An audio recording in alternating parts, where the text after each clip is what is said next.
Alright,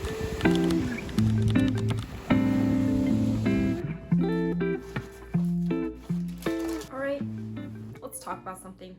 Let's talk about periods. If you clicked on this video, it's because you want to learn. We are going to be learning about what our periods can tell us about our hormone health. We are going to learn how to objectively be making observations during our period, and we are going to learn then how to chart those observations either on an app or on a paper chart like the free one that I offer you. The thing is, it's necessary to have more education on this. You might be like me and not know if you're having heavy periods or not, because that sounds so vague. And all you have to really compare to is yourself and your own cycle. Maybe you're a type A girl and you just want to be doing things right. So let's start with the basics. Your period is the act of your uterine lining shedding. This uterine lining is being built up all throughout your previous cycle. So from the time that your last period had ended until the next one begins, your uterine lining is slowly being rebuilt back up again. And this is mainly due to the hormone estrogen. Estrogen is a proliferative hormone, which means it makes things grow. That kind of brings us into this first area that we're going to be discussing, which is, why should I be tracking my period? What can it tell me besides I'm on my period, I'm not pregnant? Because, like I said, estrogen is a proliferative hormone that is building up our uterine lining. One thing that our periods can tell us is if our hormones are imbalanced. And I know that's vague and I know that's used a lot, but to be honest, we can't know super specific things just from our period, but it will clue us in on things. Something may not be right hormonally if we are experiencing heavy periods. One possible thing that could be the issue is we could have high estrogen, because if estrogen is higher than normal, then it's going to be building our uterine lining more than normal. Therefore, we would see a heavier period than normal following a cycle like that. So that's one thing, like our period can clue us in on what's happening hormonally. It can also clue us in on other underlying factors that may be at play, like if we potentially could have fibroids or endometriosis, because things like clots, especially clots that are over an inch or about the size of a quarter or larger, those clue us in something is going on. This is not normal. If our periods are lasting less than 3 days or more than 7 days, it's cluing us in that just things aren't quite right.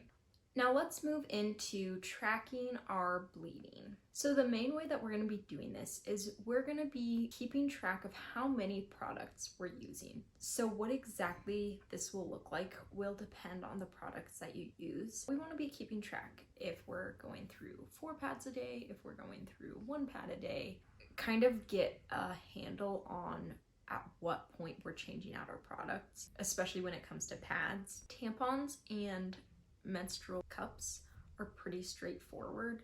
This is because, especially for menstrual cups, you can know how many milliliters the cup holds, typically like 25 milliliters, and then you can just go based off of that. Like if you fill 1 full cup on day 1 of your period and you know that your cup holds 25 milliliters, then you know that you bled 25 milliliters that day, and it's like the most straightforward way to keep track.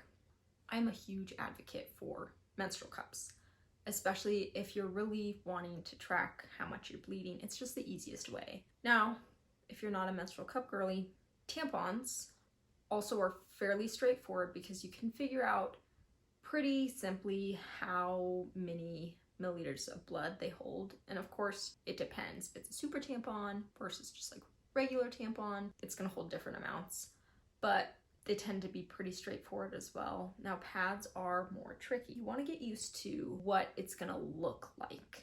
For instance, what does 5 milliliters of blood look like versus 10 milliliters or maybe 15 milliliters? First, this is a pad with 5 milliliters of blood. This is what that looks like.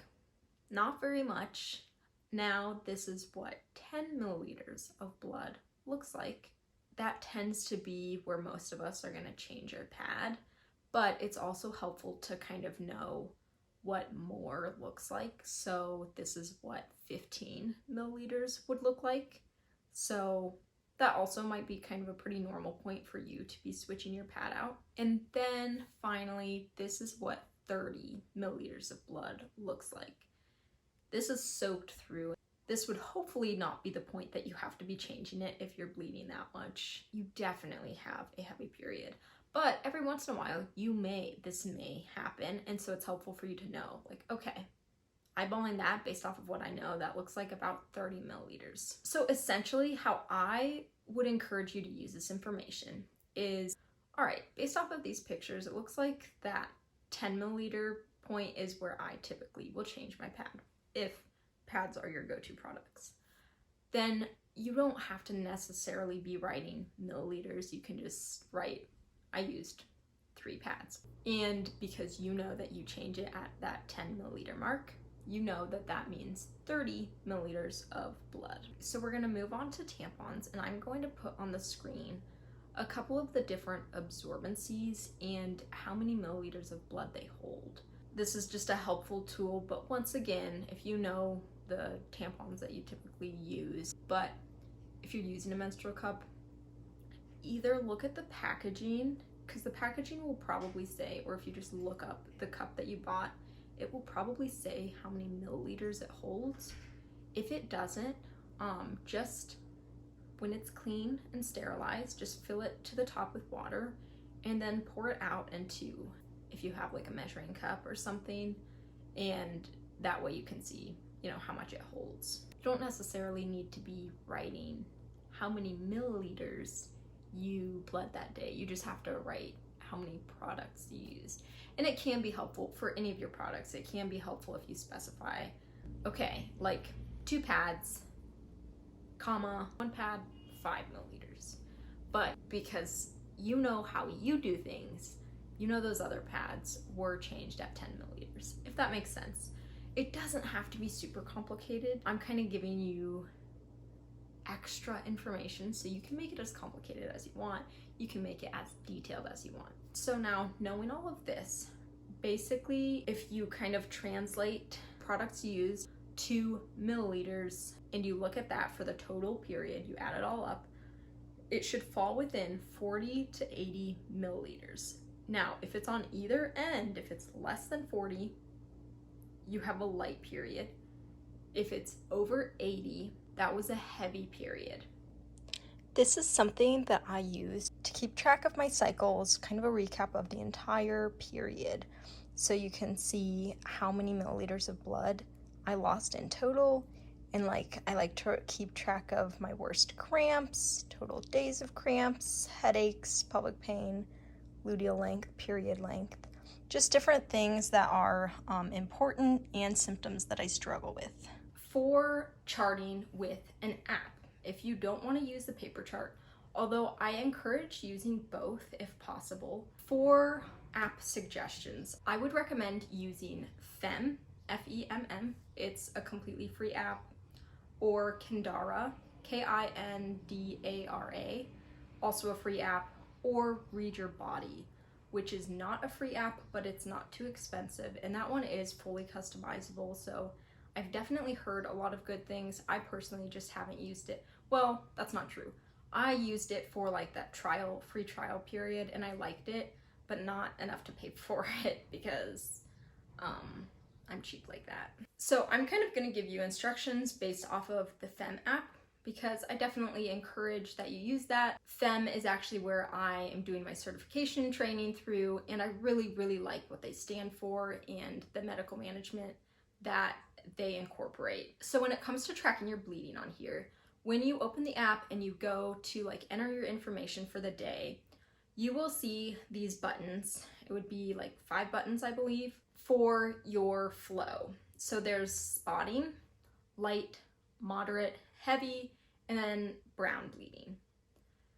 And then if you look to the right of bleeding, there will be this little eye icon, and that gives you information. It's a little bit of a cheat sheet if you forget the information from this video and you just need a refresher as far as like, okay, is this considered a light day or a moderate day? It has the little cheat sheet. Light day would be like 1 to 2 pads, moderate day would be 3 to 4 pads, and a heavy day would be like 5+ pads or tampons. And you know, earlier in this video we talked more about it. Just keep in mind that that cheat sheet is based off of each product holding 5 milliliters of blood. And there's a lot of times that that might not necessarily be the case if you're using a like super tampon, if you're not changing your pad when it's just at that 5 milliliter mark. So just kind of keep that in mind, but it is a helpful little tool there. So once you've selected your flow, you can write in the notes section how many products you used, you know, what we talked about earlier with tracking. You can write all that stuff in the notes section just like you would in the paper chart. There is a section for notes. It is limiting. It doesn't let you just, you know, write like thousands and thousands of words, but I find that it's plenty. Like if you need to abbreviate things, you can. But that is pretty much that. And if you use the app, you will notice that there's all kinds of stuff for tracking cervical fluid. And again, it does give you a little bit of information just through the app. But if you want to learn more, I am planning to make a video about tracking cervical fluid. So if that's something that you want to see, then I would love if you would let me know. Thank you so much for watching this video. If this was helpful to you, I would love if you would subscribe and let me know in the comments if there's any specific video or topic that you want me to cover. Thank you, and